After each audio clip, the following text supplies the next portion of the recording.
Okay, peace and blessings be upon everyone. This is the Caliph Podcast and we are on episode 005. And I am here in this beautiful house with this handsome gentleman right here. His name is Imran Ali. Hello. And thank you for having me here. Thank you, no problem with that. I'm doing this. Okay, what I know about you is that I see you a lot on YouTube, and your ads are always popping out on Facebook and YouTube, and I'm always fascinated.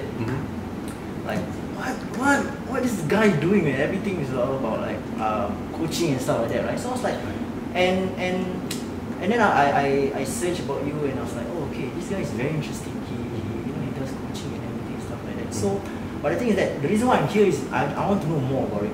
I want to know more what you do and stuff like that. So for those who don't know you, maybe you can just share who are you, what do you do and stuff like that. So in a nutshell, usually how I introduce myself is I've always been the proponent of what we call self-education.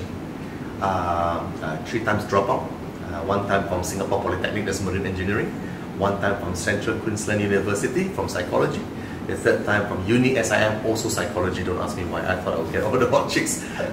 Didn't work out that way. Wasted my parents' money a lot, and then recovered, picked them back since, and moved on since. What I stand for is I really believe, and I know for a fact, that the only reason why there is an income gap, especially in places, beautiful places such as Singapore right now, the income gap between the rich and the poor, that income gap is caused by something that we refer to from now on as the knowledge gap. You see, the rich people, they know something that the poorer people don't, and the poorer people may never know what the rich people do. Therefore, that explains why the rich gets richer and the poor remains poor. The cycle of poverty, the cycle of wealth continues to grow at a crazy exponential rate. And so when I discovered that, people who have made good things for themselves happen in their lives, what is it that they're really doing differently than others? So I devoted myself to this study, and I found out that one of the easiest common denominators to really propel someone to have a better financial life. I don't know how to make people happier, I don't know how to help people become more fulfilled, but I do know how to help people make more money. Because a lot of people think they want more money. So that's what you're good at. So that's what I'm good at. I'm good at getting someone, talking to them for about half an hour, finding out what they like, what they don't like, what their strengths, their pros and cons are, and then I can help them to find out, how they can improve their income. That's where I'm passionate about. And the platform that I use, different people use different platforms. Some people use Forex, some people use affiliate marketing, some people use internet marketing, that's me. Some people teach about gold and silver investment, some people teach about stock market, some people teach about property investment. My forte is teaching people on how to use one of the best ever technological breakthroughs in mankind, called the internet, to really bring up their income levels. So in a nutshell, that's who I am, that's what I stand for, that's what I represent, and that's what I'm passionate about.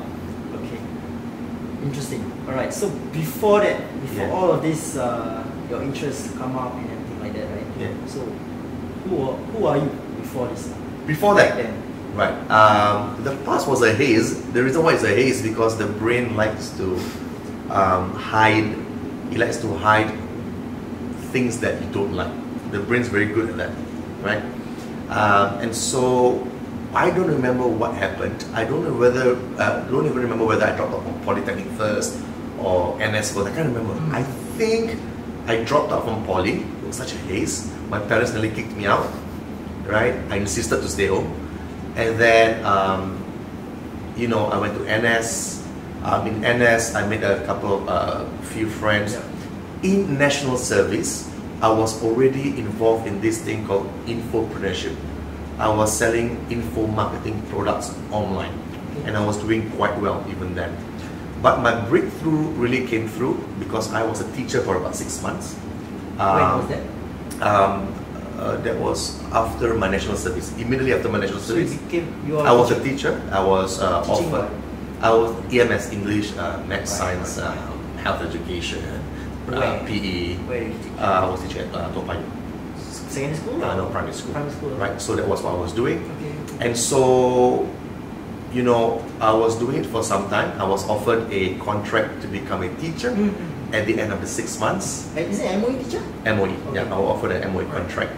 And it was not a hard decision to decline the offer because they were paying me as a contract teacher at that time. I believe I was bringing home 1,200 or 1,300 because I only had A levels, right? So it was hard to, you know, get by, staying at my parents and everything else.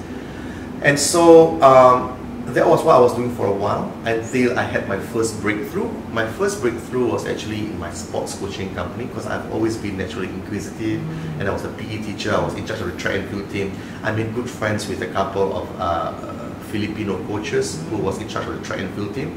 And then after some time, I set up a company for them, and they began to work directly for me. That was my first taste of real world entrepreneurship outside of internet marketing, right? And then around the same time, I also set up my art galleries, selling oil paintings. I buy them from China, I buy them from Vietnam, and I sell it back to locals and expats in Singapore. That was my beginning. But if I may just digress for a bit, I think that one of the biggest lessons that I've gotten from doing all of these little, what I call micro businesses, is that I learned how to compound my knowledge and apply it to other things. For example, in me wanting to find customers for my oil paintings, which was at first in my mother's living room, because they didn't give me money, right? They didn't give me money, right? I asked for $17,000, they said no to me, because I let them run 3 times from school, drop out, remember? I had to do it from my mother's living room. So my maid would be cooking fried fish, there's that fish oil, and then there's the China oil painting oil smell in the living room, irritating. But I had to figure out how to get people to come to my mother's living room at Block 46 Benjamin Road, floor, to come in and buy my paintings, right? So I discovered the power of internet marketing now. So I found out that I needed to learn how to do, get traffic to my website. I was using Google AdWords in the beginning, and so a good number of traffic was coming in, people were coming in. But however, I found out that out of 1,000 people who came to my website, less than 20 or 30 people were even inquiring what's happening there. So I found out that this art or science of what we call online persuasion. So it's called copywriting. So I went out of there and I learned as much as I could on how to create a persuasive website that will get you leads. So the first thing that I learned, if I just may break this down for the camera, the first thing is business ideation. So I found out a business idea, low cost in my mother's living room. Second, you needed traffic. Traffic was coming in, some people were buying. Third, you need to increase the rate at which people were inquiring. Fourthly, when they came to my mother's living room, about 50% bought, 50% said, I want to think about it. So that made me curious that why would some people say yes and most people would say no? And then the answer to that is simply because you need to get good at not only online persuasion, you need to get good at offline persuasion. Customer service. Yeah, but it's not manipulation. A lot of people confuse this. Yeah. They are so afraid of picking up these skill sets because they're like, oh, I'm not a born salesman, I'm not a snake oil salesman, I can't hard sell. See, I don't do any of that. You see, in life, if you want to succeed, you've got to be persuasive. You've got to persuasive not only to get someone to buy from you, you've got to persuade your wife to marry you, you've got to persuade your children on wanting to go to school, you've got to persuade your parents to accept you for who you are. So persuasion is one of the things that's very important. But you know what? Persuasion is not taught in schools, not taught at home. So we go about our lives like semi-zombies. And we never break out of this zombie state. We are never taught to think about for ourselves. We always rely on other people's permission to succeed. If you notice that, like permission. People are always like, what would people think of me when I do this? Would my parents be happy if I did this? Would my friends think less of me if I sold this thing? I say, get over it, brother. Get over it. It's time to get out of the zombie zone into that self-talk zone. You've got to get into that zone. You mentioned just now, about the Google AdSense and everything. Google AdWords, Google AdWords, and you get to know about internet marketing and stuff. Right. How do you get yourself educated on that kind of things? Here's my recommendation. My recommendation is that if you're starting out right now, if you're watching this, there's a few groups of people that I give this advice to. If you're starting off right now, you're about 21, 22 years of age, it's a different set of advice that I'll give to you if you're 45 with family, right? If you have more time than money, then don't invest in courses, mentoring, coaches like Imran or whatever. You don't have to, right? Because chances are you're going to mark it up anyway, right? And the reason why you're going to mark it up is because whenever you get a coach, you've got to make sure you're ready for that coaching. So a lot of people come in, they come in for 2 days or 3 days, they think they're going to learn everything that's necessary to succeed in 2 days or 3 days.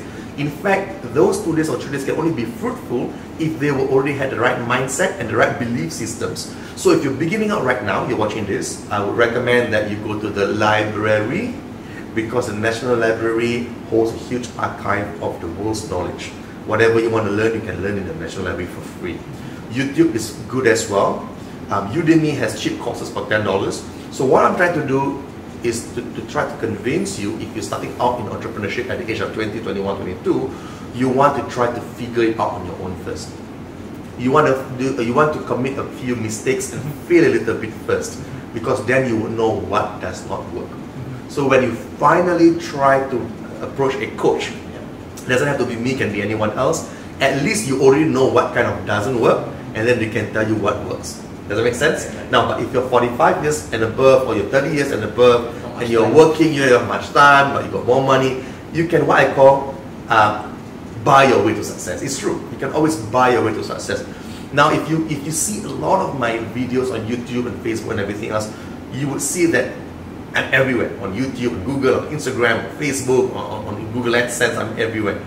And I didn't get there by trying to figure out everything on my own. So imagine there's a Y and X axis over here, the curve, right? And I'm a dropout, so I'm making things up here. And so imagine, if you're starting out in your journey as an entrepreneur, what you want to do is that you want to try to figure out things on your own, right? But as you progress and you make your first 5K, 10K, 20K per month, what you then want to do is that you don't want to try to figure out everything on your own beyond that. That was my mistake. My mistake was trying to save all the money, trying to be the one-man show for the longest time. When you break through the 10, 15, 20K per month, you want to scale up. And the best way to scale up is to hire people who are better than you to do what they are good at. Instead of trying to figure out graphic design, website design, trying to figure out YouTube ads, trying to figure out Facebook ads, copywriting, videoing like what we're doing right now. You don't have to figure that out. You can just buy your way to success. Want a videographer? Pay your way to get a videographer. Want some YouTube ads? Pay a YouTube guy to run it for you. Want some Facebook ads? Pay a Facebook guy to do it for you. And that's how you shortcut success. But if you have more time than money, do it on your own first. Once you've made some money, set aside some, reinvest it back in yourself. Reinvest it back in your knowledge. Reinvest it back in other people, because there's one rule: money needs to move. Money cannot stay stagnant. Money cannot stay stagnant in a bank account. It will grow moldy. You want to pass it around. You want to hire people better than you. You want to give it to people who are more deserving than you at this point in time, so they can do some magic with you, some collaboration. And that's how, when money moves, money multiplies. That's really important. It sounds like Grant Cardone. Grant Cardone said that. Yeah, I really believe that. I really believe that. Yeah, it's great. Okay, but that is what you advise. But how about you at that time? How do you learn for yourself? No money, lots of time. No money, lots of time at that time. Yeah. National Library every day, really? From 9 in the morning to 5 p.m. in the afternoon. Hannes Cafe, it was already Hannes Cafe at that time. Yeah. I don't know whether people would judge me. Was it Hans or Hannes Cafe at National Library? Yeah. I think it was already halal at that time. Yeah. My mother would give me $15 a day to survive. I would go to Hans Cafe to eat at 12 p.m., continue reading. You see, folks, if you want to learn how to create a website, go to the library, 8th floor I think, pick a book on website development, bam, in 2 weeks you got a website. If you want to bring traffic to the website, pick up a book on copywriting from the library, in 2 weeks, bam, you've got a copywritten website. If you want to get traffic to that copywriting website, all you got to do is go pick up a book on Facebook and Google Ads, implement it, bam, in 2 weeks, you already got traffic to come to your website. 2 times 3 is 6. In 6 weeks flat, you've gone from total newbie to having a website that's traffic is coming over there. And then you begin to tweak things as we go. So that's what you did. That's what I did, but I did it for 6 months or more. Wow. And then I attended all the free courses. Here's the most important thing. Like, some of you watching this right now, you're probably saying, I don't want to go for seminars because I know at the end we'll upsell. Who cares? There's no gun to your freaking head. You go, don't bring your wallet, you learn. The first ever thing that I ever attended was Asia Internet Congress by Fabian Lim, great guy. right? Asian Internet Congress. There were like about, I don't know, 5 or 6 speakers. Every speaker was selling something at the end. I didn't have money. I had $200 in my wallet or whatever. Every course was $2,000. I couldn't afford it. But based on what each of those individual speakers was speaking about, one person was speaking about SEO, one person was speaking about Google AdSense, one person was speaking about eBay. They opened doors for me, because sometimes in life you don't even know what you don't know. So if you continue going and hanging out with the friends that you've had from school and from your workplace, they also don't know what you don't know. So your ignorance goes around and around. You need to get out there, talk to people who are better than you, cleverer than you, more good looking than you, and they will tell you, hey, you should look at this. Their role is not to help you succeed. Their role is to help you open doors into what's really possible. So once I found out about what this guy and this guy and this guy said on the panel, I then went out, back to my national library, which is my university, right? It's my university of sorts. I picked up books on that and voraciously read. I voraciously read and I applied. I read and I applied. I read and applied. If I may, Brian Tracy talks about this. He says that your right hand and your right leg is like knowledge. Left hand, left leg is like implementation. Now imagine there is a ladder in front of you right now. And what's the best way to climb a ladder? Only with your hands or with your feet as well. Right? So for example, if you only learn, knowledge, but you don't implement, you don't apply. That's like trying to climb this bloody ladder with just the right hand and right leg. Yeah. But if you learn and you apply, and you learn and you apply, and you learn and you apply, after 1 year, just doing that, you'll be so far up the ladder that when you look down, you'll be like, oh my God, I'm so much higher than when I started, and all my friends who were laughing at me, all my relatives that were laughing at me, they are far down below. Does that make sense? It's always incremental learning and implementation. Most people don't even get past the learning phase. Right, but I'm just curious, like, so you declined the job offer to be a teacher? Yes, I already knew 3 months in I was not going to be a good teacher. Why? And the reason why I said that, at the risk of angering people, I'll say this, you can cut it out if you want after. The reason was because I felt domesticated. I think that men are meant to roar. I'm not saying that women stop you from roaring, but there were times in my teaching career when I was trying to do the best I could for my home class. I would be brought to my vice principal. She would ask me to come in and she said, Imran, I want to take care of this other class. I said, who's going to take care of this other class? My home class. She said, I'm the VP, you're the trainee, you listen to what I say. And my supervisor was doing that, my in-charge was doing that, my VP was doing that, my P was doing that, everyone was doing it to me. And I felt that I went from lion roar to being domesticated house kitty. Meow. And most men are going through that right now. And it's not about gender thing. Being told by someone else always what to do, be it a man or a woman, domesticates a male person. Being told what to do, when to do, how to do, exactly to do it, when, domesticates the very raw nature of a leader. Any leader, when placed in that cage for a long time enough, they will domesticate to become a house kitty. And that's a very dangerous thing. So I told myself, I need to get out, man. I need to go and live life on my own terms. But why you can get another job? Why to this at that time? Yeah. At that time, one of the habits that I like to tell people, when you're working for someone else, that is your responsibility in the daytime. You take money in exchange for the services rendered for your boss in the daytime. What's stopping you from learning at night? What's stopping you from learning during lunchtime? So what I was doing, staff room, lunchtime, doing internet marketing. 4 o'clock after contact time, doing internet marketing. Going home 6 o'clock all the way to midnight or 1 a.m., I'm a late bird, internet marketing. So I was doing massive things on 2 fronts, serving my boss, serving myself. Most people serve their bosses so much, they forget to serve themselves. So they grow over here, and they become dependent on their boss, and they get a promotion, and then now their house mortgage needs to be paid by this source. They forget to invest in grow themselves. But how do you have this mindset? It's tough, brother. It's tough. It's because my mother's a teacher. We came from a teaching background, so my parents brought me to the library every single week for years. And at that time the library you could only borrow up to 4 books per library card. And so my family had 5 people. We had 5 times 4, 20, not enough.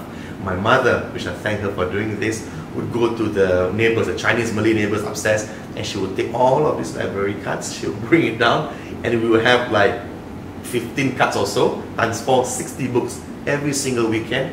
Me, my father, my brother, my sister, my mother would drive my father's little Suzuki Swift, I still remember, and we would park it at Geylang East International or whatever library, no, National Library. We would go in, and you know those Karang-Guni bags? It was so embarrassing at the time. We would just take as many books as I wanted. My mother didn't tell me what to read. She said, read whatever you want, son. So I was reading whatever I wanted. And so that, because she allowed me to do what I liked, it became a passion. And because learning became a passion, it was easy for me to transform these learning habits to entrepreneurship later on. What most parents are doing right now is they're telling their kids, read this, read that. And so they don't like it, and if you don't like it, it doesn't become a habit. When they grow up, they despise books. How many of you watching this right now have actually read 2 non-fiction books so far this year? Finished it end to end. We'll not just browse through, which means if I were to meet you or bump into you at Orchard or Geylang Serai or whatever, I were to ask you, what did you learn about? How many of you could give me a concise summary of what you read? Very few people can. Very few people even read 1 non-fiction book per year. And then they wonder how come they are stagnating. And then they wonder how come their income is not going up. That's the problem. Not knowing, not implementing. But to answer your question, how come I learned these habits? I was lucky. Number 1, my parents came from a teaching background, and they threw me into a book-filled environment. The second thing that I never thought I would say is that about 5 years ago, if you were to ask me this, I would give you this arrogant answer. I would say, oh, people are self-made. You got to go out and create your own fortunes. You reap what you sow. And then I found out that the reason why most people who succeed was because they have what we call favorable circumstances. I was living in a house, mother's middle income, father's middle income, decent place, right? And so what was happening at that time was that I had a good background to succeed.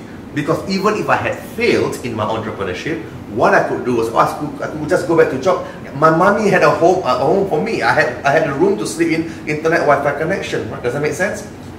Most people that I talk to, sometimes they have 7 siblings. They've got to go and do deliveries to just make ends meet. They've got to drop out of school to just try to make money for a mother who has cancer. And so I began to really understand that success isn't really self-made. Success also has a bit of luck thrown in. That doesn't mean, however, that a person who was born wealthy will definitely succeed, and it doesn't mean that a person who was born poor will definitely fail. There's some osmosis crisscrossing. But if you're watching this and you come from an okay family, doesn't have to be wealthy, then you have to understand that you have all of the different components necessary to really succeed in Singapore. Lowest taxes, one of the lowest taxes, best internet connectivity, everybody has money, more people have money to buy and consume and everything else. There's no more excuses. I'm just wondering, like, your mom was a teacher, right? Yep. Like, does she ever like pressure you to be a teacher? No. My parents, they were strict. I got beaten up. But they've never pressured me to study this or that. Maybe because I was rebellious anyway. They've never told me what CCAs to go for. I could just go and do whatever I was excelling in. So that was great. And when you rejected that teaching offer, I don't think she cared. She was... Really?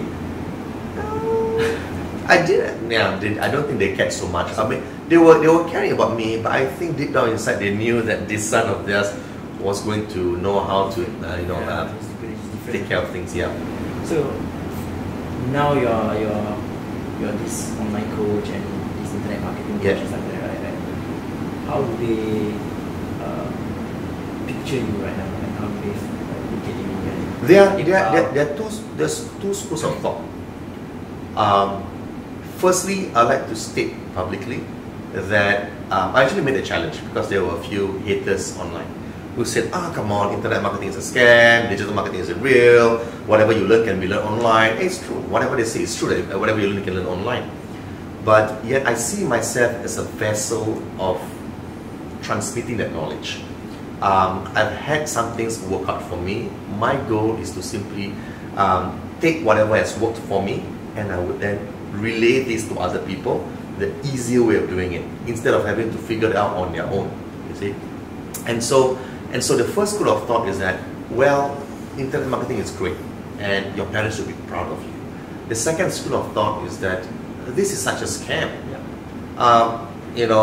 And so that's why when people were making these allegations that Imran is a scammer, I actually made a challenge, because you got to put money where your mouth is. You got to back up your claims with something that, either an incentive or a punishment, right? So I made a challenge online. You can still find it if you were to Google for Imran Ali. There's an advertisement at the top. I say claim $10,000 for your favorite charity or for yourself if you are in the same industry as me, and if you're a hater, and if you can show me that you've produced more verifiable success stories, lives change as a result of you helping someone else, and if you fulfill all those criteria, you are in my internet marketing industry. Number 2, you have created more testimonials than I have. Number 3, you hate me for some reason. Come on up, do a public challenge, I'll give you a $10,000 check. And so the reason why I was doing that, and until now it's been 6 months, no one has come. No one has come. Yeah. Either they don't exist, or I don't know. You Google it, Imran Ali. Yeah. There's some scam allegations below, but the very first one is my challenge to all these haters. So you've got to be very, very careful about where the sources are, because a lot of my competitors are also coming in, creating fake posts, using fake profiles and fake names and fake photographs. You see, it's easy to smear someone online. It's not easy to clean it up. That's why I submit these challenges of 10K, 20K. Nobody has come up to take it. You see. So anyway, regarding that, what does my parents think about me? I give you an answer that probably runs counter, because I am, after all, quite contrarian, right? I love my parents. They love me, at least that's what they tell me, and I believe it. They love me, I love them. What they really think about what I'm doing is really not so relevant. I'm not saying discount your feelings, but it's really not relevant, because we got to stop living our lives depending or based on what other people expect us to be. That's very important, because when they are long gone, you'll be seated in a dark corner in your house at 45, wondering what could have been, what if I married this other girl instead, what if I chose this other path instead. You really got to live for yourself. Love them, respect them, include them in the discussions, but you've got to make your own decisions also. Hope that answers the question about what I think about what they think about me. Yes. Yeah. Okay, nice. So next I want to ask Profits Academy. Sure. Profits Academy. Yeah. So can you tell me more about that? Oh, Profits Academy is simply the division. So in my education business, I've got divisions. I've got seminars, I've got webinars, I've got one-to-one coaching, I've got group coaching, I've got retreats and everything. And so the Profits Academy focuses on consulting. So the Profits Academy is based on, so I serve 2 markets. I serve the business owner market who wants to grow his business or the business, and I also serve the other market, which is the aspiring entrepreneurs who wants to be able to quit their job or get a side income to start a online business, right? And so the Profits Academy is more tailored towards business owners who want to grow their business using the power of digital marketing, consulting. I started this about 6 years ago.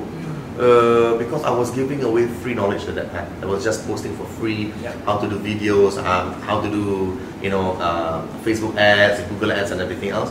And so I gained quite a following online on just using Facebook organically without ads. And so it seemed like a natural transition for offering education for free online to charging for one-to-one consultations. So that was the transition that I made. How was it like when you start charging your first client? And, was it? It was funny. Like I was selling it for $4,500 each. Oh, that was the first course, Yeah, that was the first thing I ever sold. I have healthy belief systems, and when I say healthy belief systems, I believe there is money out there, and there are people who will pay. Willing buyer, willing seller. Oh, okay. And so at that time, I was running my oil painting business, and I was doing my sports coaching, doing okay. But then, I had at that time an office space at Raffles Place, and so I would do my meetings over there. And my wife would give me those packed food, sardines, rice. So during lunchtime, I would actually eat those home cooked food, first year of marriage, that kind of love. And so what happened was, every after sale, I had my next machine of paper, whatever. Every other sale, I would call out my wife and I say, darling, close another one, and we would do virtual high fives on the phone. So sometimes you could close 2, 3, 4, 5 sales a day, and so we would spend the rest of the afternoon walking past the Fullerton, Marina Bay Sands and everything. So it's a great time. I believe that anyone who's achieved some sort of modicum degree of success in whatever they're doing, it would be selfish for them to keep it for themselves. Right? It would be selfish to keep it for themselves. So they either got to share it to other people for free, but because doing it for free forever, people really don't appreciate what's for free. I went to SMU and offered my speaking for free. They didn't reply. NTU and US, they all didn't reply, maybe because I'm a dropout. So because it's free, nobody wants it. I started charging, people started to come. That was a big revelation for me. People don't appreciate what they can get for free. When you put a price tag, people go like, I'm going to invest in that. So that's what the Profits Academy is all about. It's about me being able to thrive in my own businesses using power of internet marketing. I simply process all of the information, package it, and I sell it back to other business owners who were struggling like I was back then. So what's the worst obstacle you face throughout running this business and stuff like that? What's the worst? Worst business I ever faced when running one? You overcome it? You mean in the businesses? In any of your business, yeah. Sure. Throughout your whole entrepreneurial journey. Everything was quite smooth sailing. Like people like to give sob stories about rags to riches, about overcoming this or that. It was always relatively quite smooth for me because I believe in overwhelming force before starting a business. So, for example, when in 1992, I think I can't remember the Gulf War, I think, when the jet planes came in roaring over Iraq airspace, they had this blitzkrieg thing. They had this shock and awe campaign. But shock and awe simply means that you do overwhelming show of force in order to obliterate the frontline defenses of the enemy, and so that the rest of the enemy, whoever they may be, looks up and say, my God, there's no way I can fight with the American airplanes. So they just give up. It's called shock and awe. So in conducting anything in our lives, be it entrepreneurship, whatever, I also believe in shock and awe. Before I enter into any business, I would do a tremendous amount of research. I would do a tremendous amount of preparation. I would do a tremendous amount of testing or marketing even before I buy those products or services. And because I had all the odds stacked in my favor, I would only proceed if all of the likelihood of the business succeeding, the boxes were checked before I even proceeded. So I was very, very selective with what business models I chose, who I worked with, the marketing modules and everything else. And that is why everything was smooth sailing. So I apologize. I do not have for your viewers today a rag to riches story or some big problem, whatever. Sometimes when it comes to my education industry, there's a lot of people who like to allege, oh, he's a scammer because whatever he's teaching can be learned from YouTube. Well, if whatever I'm teaching can be learned from YouTube, then go to YouTube and learn. There's no gun to the head. If whatever I can learn can be taught in schools, then go to school, sign up for the $40,000 course. That, so it's a bit of a pain in the ass sometimes when people try to take pot shots from afar. But all I can say is that, how do I deal with this? I make them challenges like just on the 10K challenge. And so far, I've never had one person in real life come up to me. Like sometimes whenever I go to Decathlon or even the customs officers, they all know me because of YouTube. My irritating face is everywhere. Even when I flew SIA, the head steward would know me. They would talk to me. Even when I take anything, I take public transport, the drivers, they would know me. And so the funny thing is that none of them has ever come up to my face and said, hey, you're that scammer, right? Nobody has ever said that. But online, people are more likely to do that because, if they think that they can get away with it, then they would do it. But in real life, I had not one person come up to me. But why do you think people think that everyone gets it? Everyone gets it. Whether you are selling forex, you're selling stock markets, you're selling value investing, you're selling property investing, you're selling digital marketing, whatever chosen field, the gurus always have a bad rep. Yeah. I think that is a reflection. That is a reflection of what we call inner lack of what we call it this self-esteem. So, for example, take a typical person, right? They work very hard, 12 hours a day, 6 days a week for their boss, and they bring home 3.5k. Great, everything's good, fine and dandy. But then they see someone else out there. Let's say one of my students, right? His name is Louis. Louis does eyebrow embroidery business. He's opening up a second shop. He makes a revenue of about 65 to 70k revenue a month doing eyebrow embroidery. He's a yellow ribbon. He came up from jail. He couldn't get a job. He set this up with his wife. Now doing 65 to 70k on the first shop. Opening up the second shop. I think they're gonna go past 100k soon, right? So if that person who works very hard makes 3.5k, looks at a yellow ribbon guy who doesn't have to work very hard because he works smart, not work hard, they are going to naturally ask themselves, how come I'm not making that income that that guy is making? And only two outcomes can be. Either number one, I'm doing it wrongly. Or number two, that guy must be a scammer. I think it's Easier way is that guy must be a scammer. Anybody making more than me must be a scammer. And so, this is a funny thing, right? I hang out with people of all races and religion. And so whenever I talk to people in my own community, in the Malay community, usually I find the older folks, usually when you talk to them and they say, hey, why this guy can succeed? This Chinese guy, this Indian guy can succeed. They will always give me a very lame reason. Oh, Imran, it's only because they can sell haram things. They can sell alcohol, they can sell pork. I'm like, uncle, everybody at Sentosa Cove, the Chinese all sell pork and alcohol, man. All the East Coast people buying all those condos, they all sell pork, alcohol, prostitution and guns and drugs, man. It's nonsensical. It's easier for the brain to discount other people's success and find out and create concoct reasons why they couldn't make it, but someone else can. Big problem over there. Mindset shift. Right. How do we tackle this thing? No, the newer generation isn't as bad. The millennials, they kind of are more, maybe we are a bit more, we like money. The youngsters like money, they like the lifestyle, right? I'm seeing that most of us, I'm not seeing this divide. They no longer say Chinese or Indians can succeed because they can do haram things. They are opening up their minds. So I think it's just a cyclical time thing. Yeah. Okay. Who's your best teacher? Yeah, great. Or coach, and Great. why?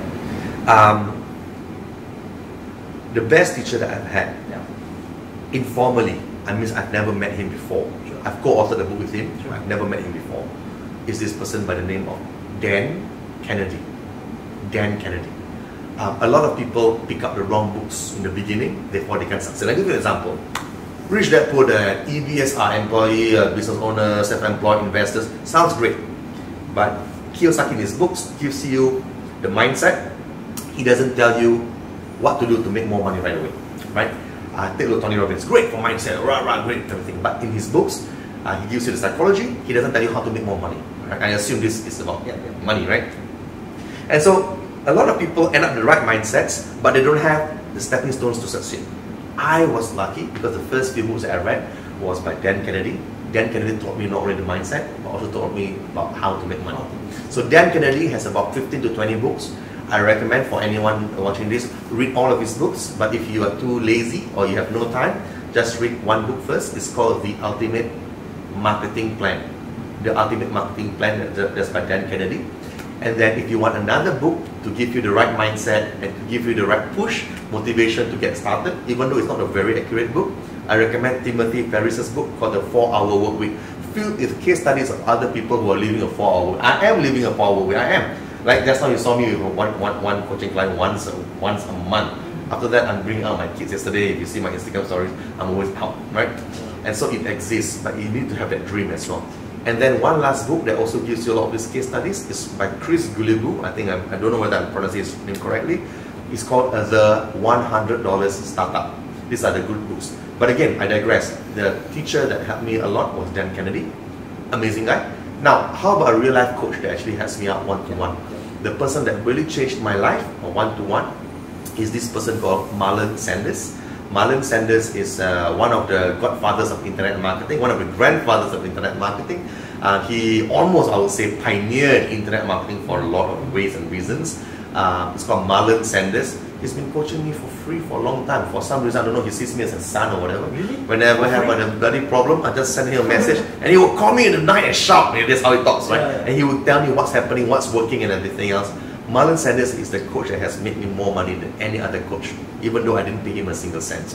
Until now. There was a time I bought something, and then for some reason he found out that I bought it. He refunded me some ebooks, and he sent me asked me for my address, and he sent me to my house, express mail the real books itself for free. And I said, hey, what's happening? He said, no, don't worry about it.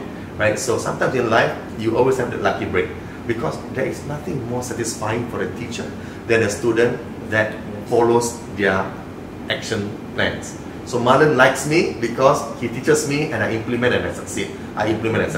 There's nothing worse for a teacher than a student who doesn't implement and then whines on the other flip side of the coin. Yeah, so Marlon Sanders, Dan Kennedy, two guys.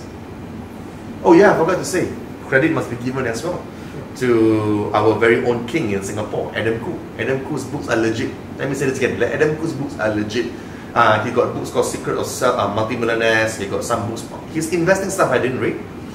His books on business are amazing, concise. He's got a new book that's just come out. I think 1 week or 2 weeks ago. Amazing book by Adam Khoo. He was a major force in me reading all of this and being interested in entrepreneurship. Adam Khoo is legit. What is the best advice you received? The best advice I received. Money, health, wealth.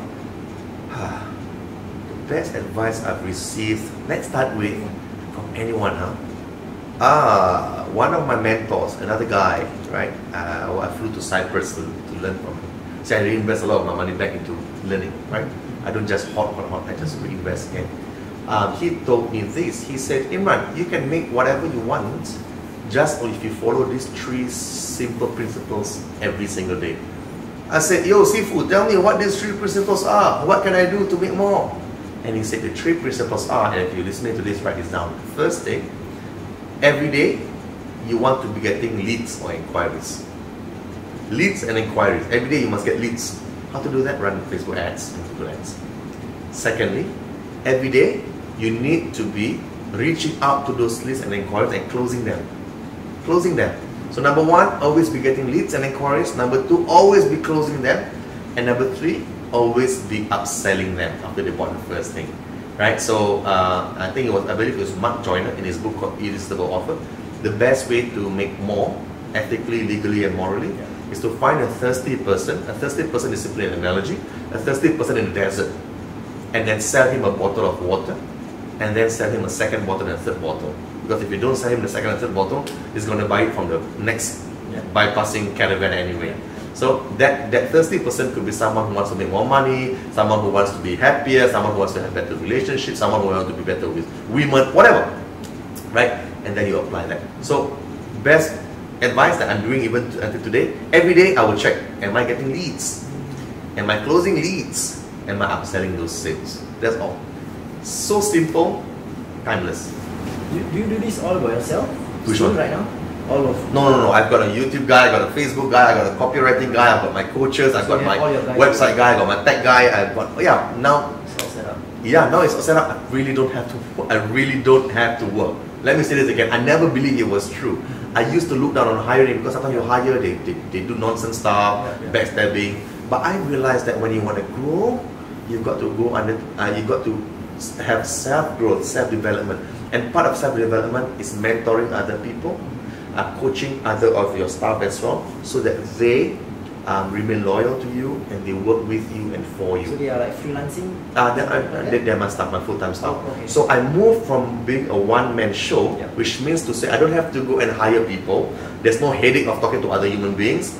That's the pros. The downside is I have to do everything myself. I've moved over to this business model where all I do every single week is just to meet up my guys for dinner and coach them, mentor them, mentor them, guide them, so that when they grow, I grow as well. That's all I do right now. Nice. Okay, what advice do you have for those people who are stuck with a 9-to-5 job and they want to start a business but they don't know what to start, or they see your lifestyle and they be like, oh, I want your lifestyle, but I'm stuck in this job, So what kind Sure. of advice? What I would advise them is to simply start off with low-cost business ideas. By low-cost business ideas is an example are services. I don't recommend buying and selling furniture or going into some capital-intensive restaurants and cafes which are doomed to begin with, or 95% of restaurants to begin with. I recommend monetizing your knowledge, passion, your talents. So I'm going to give you an example right now. So for example, if I'm naturally good at web design, I would then turn it into a package and offer it to other business owners who needs to get website designed. If I got good at internet marketing, do what I do. Yep. If I'm very good at, say, caricature portraits or painting, then I will offer my portrait services to people. If I'm very good, let's say for example, I went through like hard times in my life, I managed to bounce back. How come I managed to bounce back while most people don't, for example? Then I can become a life coach. I can teach people on how to undergo that divorce, that quarrel, that breakdown in partnership with your business partners. There is always something in you that you did better than other people that can be turned into a monetized path or avenue. Most people don't understand that.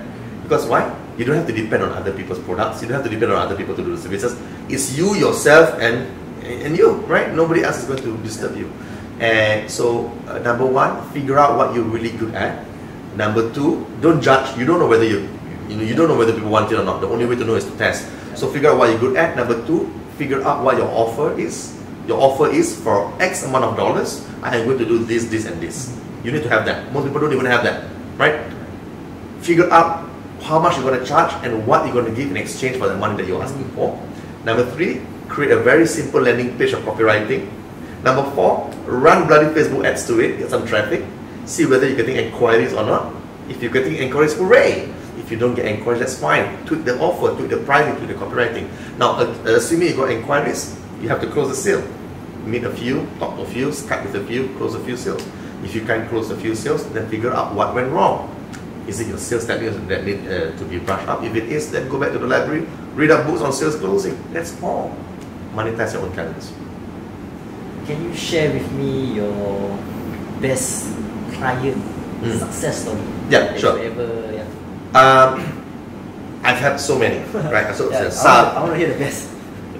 Many of them are adding additional hundreds of thousands or millions of dollars a year. But my favorite ones that I keep on telling people over and over again because of the sheer challenges that they faced. My favorite one has to be Louis. The one that you just... Yeah, there's another person called Vivian Chan, you may have heard about her, right? She runs 4 different businesses right now, from young and everything. But Louis is my favorite because Louis was a guy who actually pawned off his Rolex watch. I'm not asking you to, I'm just saying that he did. Yeah. And he attended my course, he attended e-commerce, he attended some forex courses and value investing. And he told me that as a result of meeting me, I started working closely with him.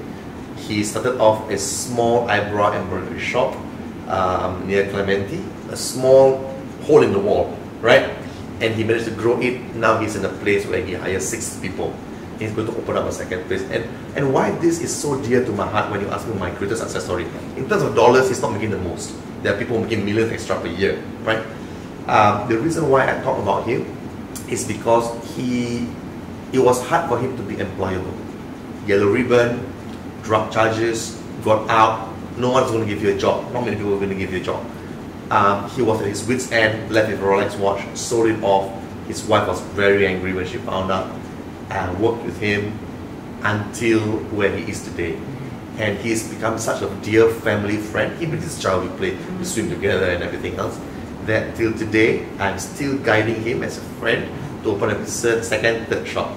And not only that, this ex-Yellow Ribbon individual not only managed to set up his and maintain his stature in the eyebrow embroidery business, he's also set up a second business in the aesthetics line, which means to say he's partnered up with a doctor, a real doctor, who offers knee procedures, facial procedures from a doctor, and he takes 45% share in the doctor's business.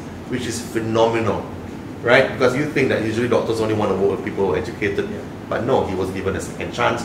He went out there and he put all of this in. And why I'm so proud about him is because he did the seemingly impossible. Everyone was telling you you're doomed, you can't be doing anything. Just using internet marketing, he turned his life around.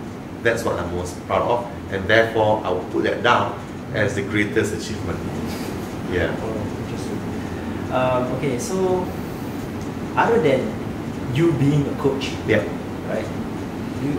Are you investing your time on other things, like maybe sure. on maybe you are venturing in Two business things. or partnership or something like that? What is that you are? I've got a couple of business ventures. Not inclined to talk about them on camera because I find it boring.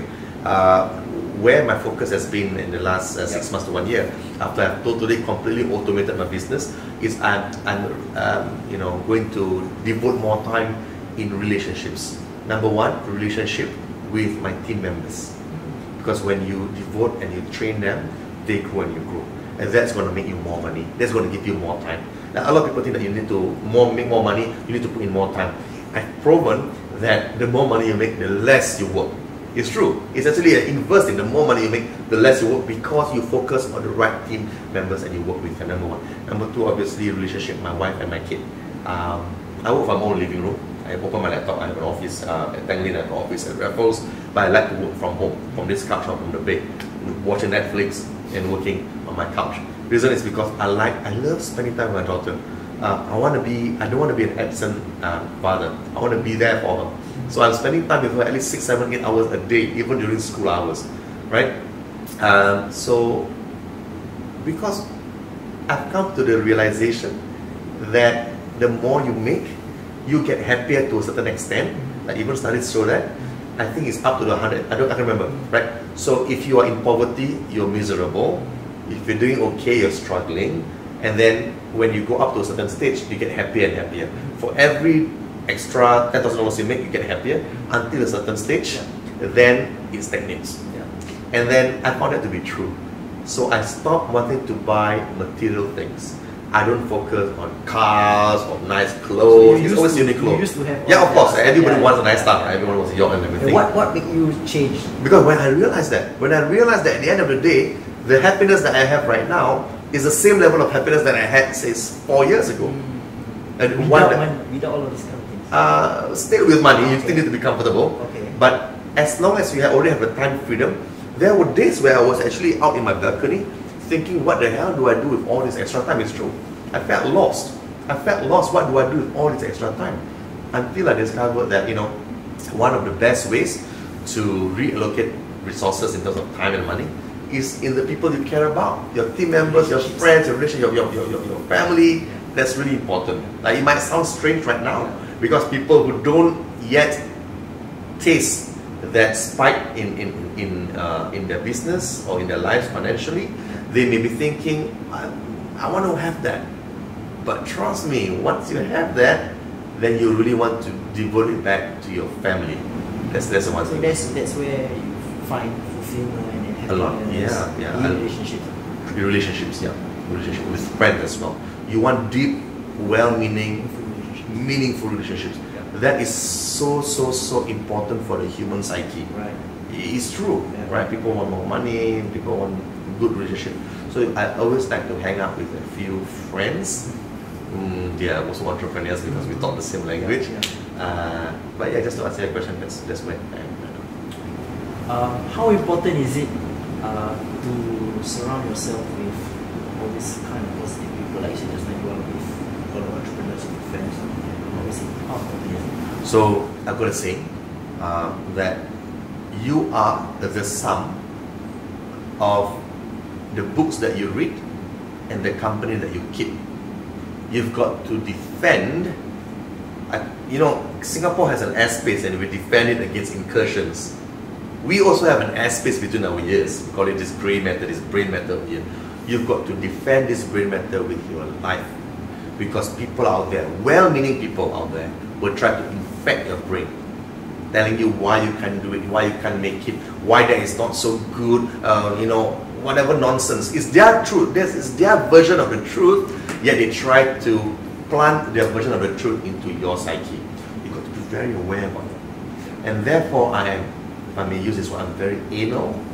I am very, very specific, very, very guarded with who I allow into my inner circle. Not because I want to be elitist, no. No. I want to do that because I know if I allow people to infect me with the wrong belief systems, then I'm just going to go back crashing down. Today, I hang out with people who are doing better than me because I want to grow. I have a growth mindset, growth philosophy. I want to grow in all areas, be it wealth, be it relationships, health. Maybe it's beginning to creep up a bit, 35 now. So now things are beginning to creep, time is coming up and everything else. And so, to answer your question, be very, very aware about that. But it's not easy. Because if you're hanging out with friends, these friends will try to say, wow, now big boss already, wow, millionaire dia, oh wow, you big boss already, belanja leh, how you succeed. They always try to pull you down, and the reason why they pull you down is not because they are bad people, it's because they are afraid that if you do well, you're going to leave them behind, right? So having said that, you have to realize why they do that. So sometimes what I do is that when I have friends from school or my NS or my football days, whatever, what I do is I will ask them to come along with me on the journey. I try 1 time, 2 times.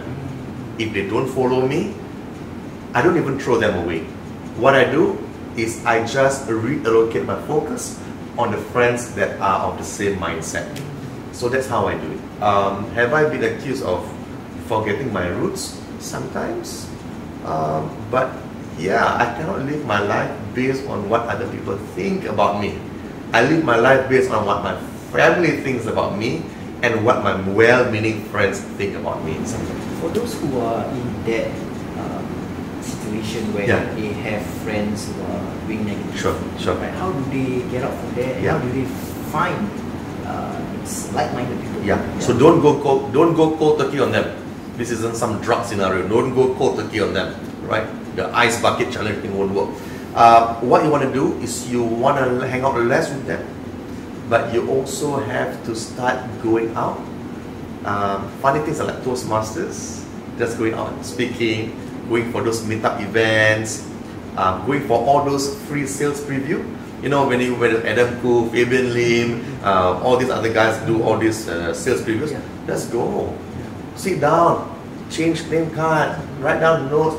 Because chances are you're going to meet someone with the right mindset and they are going to start becoming your entrepreneurship accountability buddy. But at the same time, don't throw away the other guys, because if you throw away the other guys, you're going to think I'm a bad person. And if you start thinking you're a bad person, you're going to believe you're a bad person. And if you believe you're a bad person, you will not be doing things which are congruent to where you want to go. You've got to be very, very aware about congruency. So if I may, I just want to say about this.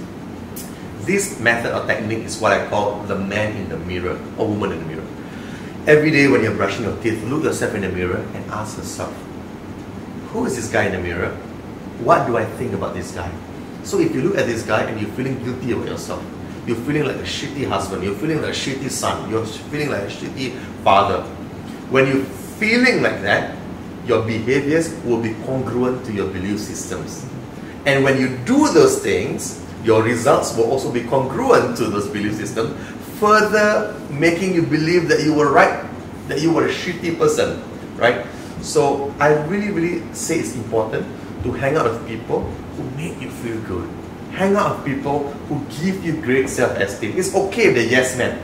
I'd rather be with yes men people. Yo, Imran, wow, you're so cool. Yeah. You know, Mike Tyson used to hire a guy. He paid him thousands of dollars just to follow him, shouting in his ears, you're the man. Who's the man? Mike Tyson's the man. You're the man. That's what he's doing. So you want to be with people supporting you, making you feel good. Because when you feel good, you feel good. And when you feel good, you do good. And when you do good, you get good results. Very important.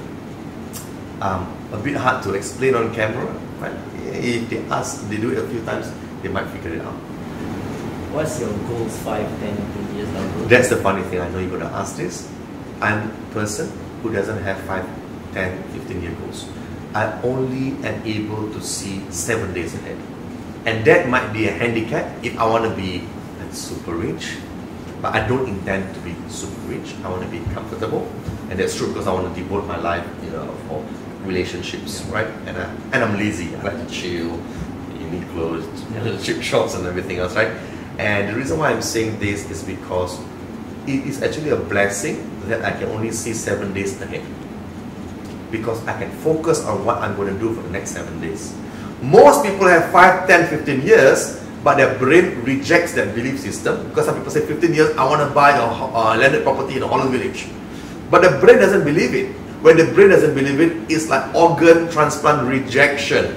So the body doesn't act in accordance to working towards getting that goal. For me, I'm thinking in terms of processes. I don't think in terms of goals. Goals are good to have, but can be damaging when you don't have processes to follow them up with. So instead of thinking for 5-year goal, my processes are this week, create one new editing video for YouTube. Talk to my team and train them, and start writing the first chapter of my new book. Processes, and I make sure I do that. And once I've done that, the second week I have another 7 days worth of processes. So you won't see me talking about goals, but you will see me doing these things. Who do you think is going to win the race? The guy who has goals, or the guy that has processes? That's it. And I allow the processes to bring me wherever I want to go. And so far, thankfully, those processes have always elevated me rather than dampened me. I hope that's good advice for you guys watching this. So again, the advice is, don't only focus on goals. You need processes to accompany those goals with. Nice. Okay, I like to ask this question to everyone. What's your definition of a great leader? Great leader? Man, I don't see myself as a great leader first. I will say that. I need a lot of improvements. I don't see myself as a great leader. I think a great leader, if I aspire to be one, the ideal definition of a great leader, if I'm able to be one, is someone who's able to inspire and motivate. It sounds cliche, but it's true. Inspiration and motivation is so hard. A lot of people walk out there with the wrong programming. And this can be 30 years of negative programming, bro. 30 years, 40 years. Parents tell us the wrong things, teachers tell us the wrong things, friends teach us the wrong things. Our brains are like sponge, it's dirty. So a great leader must be able to help reprogram these negative belief systems and help people to see the truth of what it is. That we are zombies, that we do things asking for people's permission and everything else. So a great leader must have that ability, and because I don't have the ability to affect this change in people, I don't see myself as a great leader. And in fact, it's one of my biggest grouses, it's one of my biggest challenges. A lot of people come from my courses, some succeed, some mildly succeed, the others don't. And I struggle sometimes. Why is it, given the same teacher, given the same scenario, given the same system, given the same modules, why do some do well and some others don't? It's really because the people who came to me with the right belief systems already, like Vivian and Louis, they were going to succeed anyway with or without me. And the people who failed, even if they went to another coach or whatever, chances are they're going to fail again anyway because they have the wrong systems with it. So, great leader is able to affect change. That's what I think. Okay, any last parting words? No, I think we've got plenty today. I hope you guys enjoyed this. This is as frank as it can be. It's like a get to know Imran of sorts. Right? It's a bit long. I might actually transcribe it to become PDF and give it to you just for fun, brother. I just curious, how do you get this confidence in you? Oh yeah, I was just talking to that guy just like they came. It's a confidence. Yeah, simple. You guys want to get confidence? Confidence comes from competence. Confidence comes from competence. I only speak about things that I'm good at. You won't find me talking about the American economy. You won't see me talking about the Bitcoin thing. You won't see me talking about property investments because I'm not good there. I don't want to be a charlatan. Instead, what I do is I only comment and offer my opinions to things I'm very, very confident I'm good at and I've got certain results for. And because I do that, I can speak very, very confidently. I'm going to give you an example. What would you say is your core competency? Anyone? For me? Yeah. Empathy. Empathy, alright? So you have good empathy. And do you have maybe results that shows that? Are you good with people so Yeah. far? Yeah, right. So maybe you're a people person and you're good at that.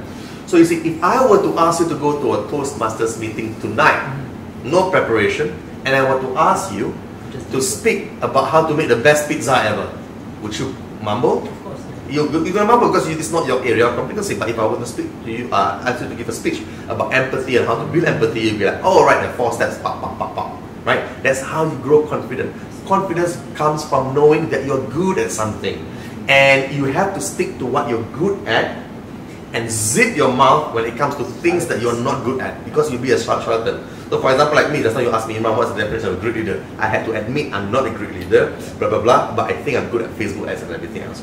So confidence comes from competence, and competence comes from repetition of tasks. Right? So the root word here, the root term here, repetition. Do it over and over again, you get good. And when you get good, you only speak about it, you get confident. That's how you have that confident aura. Very important. Alright? If you ask me how to become a great parent, I can't be very confident at that. Because even though I think my daughter loves me very much, I love you daddy 4 times a day, she's confident, she's doing well in school, even the teachers say that. I can't say I'm a great parent yet because I haven't seen her, get a job or whatever else. But yeah, I hope that this has been useful, brother. Thank you. I hope you enjoyed this, guys, watching this. And then, yeah. Where they can if they want to get to know you or get mentored by you, where they can go? I usually don't like to say that. Really? Because I don't want them to think that I'm selling. I would recommend that they read books by Dan Kennedy first. Buy some online products by Marlon, $30, $40 per Marlon send this. And if those things make sense, hit up me and ask me for advice. If it's right for you, I recommend it to you. If it's not right for you, then I recommend you some other people that might be a better fit. Right, guys? He wants more freedom time. Yeah, that's right. Okay, Thank you very much, brother. Yeah, okay. Alhamdulillah.